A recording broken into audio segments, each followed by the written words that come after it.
কোথাকার একটা বাঁধে গাবান হচ্ছিল, সেখান থেকেই বাবা অনেকগুলো মাছ কিনেছিল, আর তার মধ্যে কিন্তু বেশ কয়েকটা পেখাল মাছও ছিল। এই মাছটার নাম কিন্তু আমাদের দিকে পেখাল মাছই বলা হয়। তোমাদের ওইদিকে কি নামে বলা হয় একটু কমেন্ট করে বলবে তো। আর এছাড়াও ছিল পুঁটি মাছ, মোরলা মাছ এবং চিংড়ি মাছ।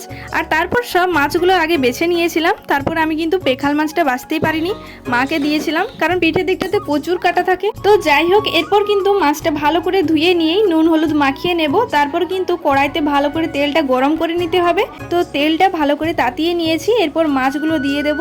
আর দুই দিকটাই ভালো করে উল্টিয়ে পাল্টিয়ে লাল লাল করে ভেজে নেব।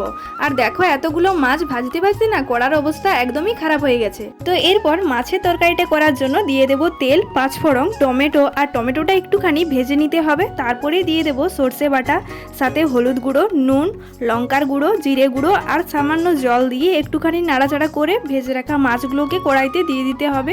আর মাছগুলো দিয়ে কিন্তু আর একটুখানি নাড়াচাড়া করতে হবে। তারপরে কিন্তু জল দিয়ে দেব পরিমাণ মতো। তো সব শেষে 3 থেকে 4 মিনিটের মতো ফুটিয়ে নিয়েই নামিয়ে নেব। তো বন্ধুরা, কেমন লাগলো ভিডিওটা কমেন্ট করে নিশ্চয়ই জানিও। আর পরবর্তী ভিডিও দেখার জন্য আমার এই চ্যানেলটিকে সাবস্ক্রাইব করতে একদম ভুলো না।